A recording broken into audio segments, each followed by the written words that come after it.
എല്ലാവർക്കും എല്ലാ ഐശ്വര്യവും സന്തോഷവും നേർന്നുകൊണ്ട് നമ്മൾ ഇന്ന് കൃഷി സ്ഥലത്താണുള്ളത്. അപ്പൊ നിങ്ങൾ അരേത മണിക്കൂർ 1 മണിക്കൂറുമായിട്ട് എല്ലാ കൃഷിയിടത്തിലും ഉണ്ടാവും. ഇത് കണ്ടെങ്കിൽ മൊത്തം നമ്മൾക്ക് പണിയും തെങ്ങും വന്ന് മൊത്തം കൃഷിയിടത്തിൽ എല്ലാ പണിയും എടുക്കുന്ന കപ്പ വെക്കുന്ന. അതുപോലെ തന്നെ പിന്നെ ഇത് കണ്ടെങ്കിൽ മുരിങ്ങാക്കായൽ കൊത്തി വേറെ കൃഷി ചെയ്യാൻ നോക്കുന്നു. അപ്പൊ നിങ്ങളും എന്ത് ചെയ്യുക, അരേത മണിക്കൂർ നിങ്ങളും കൃഷി ചെയ്ത് മനോഹരമായി ജീവിതം മനോഹരമാക്കി തീർക്കുക. നിങ്ങളെല്ലാം അതുമല്ല ഉമ്മക്ക് കൃഷി സ്ഥലത്തുനിന്ന് പച്ചമരുന്നുകളെല്ലാം കണ്ടുപിടിക്കുക. അതുപോലെ തന്നെ പാട്ടുകൾ, കവിതകൾ എല്ലാം നമുക്ക് ഉണ്ടാക്കി മാറ്റാം. കവിതകൾ നല്ല നാടൻ കൃഷിപ്പാട്ടുകൾ നമുക്ക് നമ്മളെ കൃഷി സ്ഥലത്ത് തന്നെ നമുക്ക് നല്ല അതിമനോഹരമായ നാടൻ പാട്ടുകൾ ഈ മുരിങ്ങാക്കായൽ കൊണ്ടും അതുപോലെ തന്നെ കപ്പായ കൊണ്ടും പഴം കൊണ്ടും എല്ലാം തൈ കൊണ്ടും കരിവം ചപ്പും എല്ലാം നമുക്ക് പാട്ടാക്കി മാറ്റാനുള്ള നാടൻ പാട്ടാക്കി മാറ്റാനുള്ള ഒരു പ്രത്യേക സ്ഥലമാണ് കൃഷിയിടം. അപ്പൊ നിങ്ങളും കുത്തിരിഞ്ഞ അരേത മണിക്കൂർ സ്കൂൾ വിദ്യാർത്ഥിനികളും എല്ലാവരും കുത്തിന് നല്ല മനോഹരമായി തീർക്കുക. നമ്മൾ അപ്പോൾ കാണിച്ചിരുന്നു. അപ്പൊ നമുക്ക് നേന്ത്രക്കൊല കൊണ്ട് എങ്ങനെ ഒരു പാട്ടുണ്ടാക്കാം എന്നും നമുക്ക് നോക്കാം. നേന്ത്രക്കൊലക്കായി കൊണ്ട് നമുക്കുച്ചക്ക് കറി വെക്കാം, അപ്പം മുരിങ്ങയില നുള്ളിയെടുത്ത് ഉച്ചക്ക് തൂണിന് ഉപ്പേരി വെച്ചിടാം, നമുക്ക് ഉപ്പേരി വെച്ചിടാം. അതുപോലെ തന്നെ പിന്നെ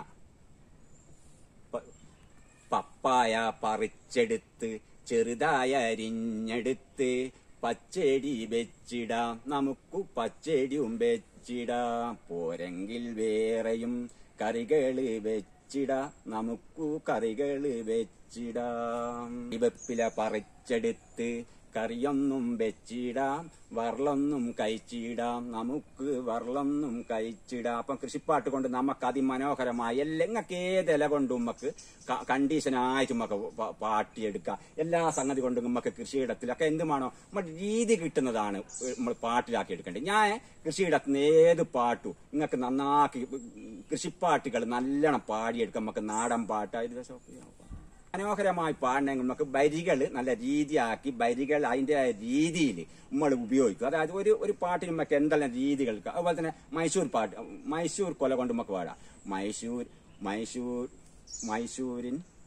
മൈസൂരിൻ മാമ്പെടുത്ത് ഉപ്പേരി വെച്ചിടാം, നമുക്ക് ഉപ്പേരിയും വെച്ചിടാം. പച്ചമുളക് കൊണ്ട് ഉപ്പേരി വെച്ച് നമുക്ക് കഴിച്ചിടാം. അങ്ങനെ ഇപ്പം പച്ചമുളക് കൊണ്ടും എല്ലാം കൊണ്ടും നമുക്ക് പാട്ടാക്കി ഈ കുറെ ബൈരി എല്ലാത്തിനും കൂടി ഇപ്പൊ മൈസൂർ പായ കൊണ്ട് അങ്ങനത്തെ പലതും കൊണ്ട് കൂട്ടിണ്ടാക്കി ഒരു എഴുതിയിട്ട് ഒരു പ്രത്യേക നല്ല ഒരു 5-8 മിനിറ്റുള്ള ഒരു പാട്ടുകൾ നമുക്ക് കൃഷിയിടത്തിൽ നിന്ന് ഉണ്ടാക്കാം. ഇതാ ഞാൻ പറഞ്ഞത് എന്തത് നമുക്ക് കൃഷിയിടത്തിന്. അതുപോലെ തന്നെ കവിതകൾ അതിമനോഹരമായിട്ട് നമുക്ക് ഉണ്ടാക്കാം. കൃഷി കൊണ്ട് കവിത ഉണ്ടാക്കാം, പാട്ട് കൊണ്ടാക്കാം. അപ്പൊ നമ്മൾ ഇനി ഇത് കുഴിച്ചിടുന്ന ഒക്കെ നമ്മൾ മുരിങ്ങയില പറിച്ചെടുത്താൽ ഇതുകൊണ്ട് നമുക്ക് ഉച്ചക്കത്തെ ഊണിന്റെ ഒരു പാട്ടാണ് ഞാൻ പാടി. അപ്പൊ തന്നെ ഇപ്പം കർമ്മൂസ മോളെന്ന് പറിക്കും, അതിനെ കൊണ്ട് ഒരു പച്ചടിയോ കിച്ചടിയെല്ലാം വെച്ചിട്ട് നമുക്ക് ഊണൊരു മനോഹരമാക്കുക. അപ്പൊ നിങ്ങൾ കൃഷിയിടത്തിൽ നല്ലോണം എല്ലാവരും അധ്വാനിച്ച് നല്ലോണം നമ്മളെ നിലവാരം മെച്ചപ്പെടുത്തുക. പ്രത്യേകിച്ച് വിദ്യാർത്ഥി മേഖലകളും എല്ലാവരും നല്ലോണം ഉത്തമമായ സന്തോഷത്തോടെ കൃഷികൾ ഉണ്ടാക്കിയാൽ 1 സെന്റിലായാലും 5 സെന്റിലായാലും നല്ലോണം മുന്നേറ്റം നടത്തി നമുക്ക് പഠിപ്പ് പോലെ തന്നെയാണ്. എല്ലാ കൃഷിയിടത്തു നിന്ന് നമുക്ക് എല്ലാ അറിവുകളും എല്ലാ ഉത്സാഹം എല്ലാം കിട്ടും. എല്ലാ അറിവുകളും കൃഷിയിടത്തു നിന്നാണ് നമുക്ക് ഉണ്ടാകുന്നത്. കവിതകൾ, പാട്ടുകൾ എല്ലാം ഞാനിപ്പം കൃഷിയിടത്തു നിന്ന് പല ജാതി പാട്ടുകളും നിങ്ങൾക്ക് കൃഷിപ്പാട്ടായിട്ട് ഇതിൽ ഇട്ട് തരും. നല്ല പലതിനെ കൊണ്ട് കൃഷി ഓരോന്നിനെ കൊണ്ട് കഴുങ്ങ് കൊണ്ടും പിന്നെ കുറ്റിക്കുരുമുളക് കൊണ്ട് വള്ളിയില കൊണ്ടു അങ്ങനത്തെ കവിതകളും നമുക്ക് തീർക്കാം. വള്ളിത്തണ്ടെടുത്ത് അങ്ങനത്തെയുള്ള പാട്ടുകളും നമുക്ക് ഓരോന്നുണ്ടാക്കി കൂട്ടിച്ചേർത്ത് എന്തെല്ലാം ഉണ്ടാക്കി എടുക്കാന്നുള്ള കൃഷി സ്ഥലത്ത് നമുക്ക് പറഞ്ഞു തരാം. അപ്പോൾ ഓക്കെ.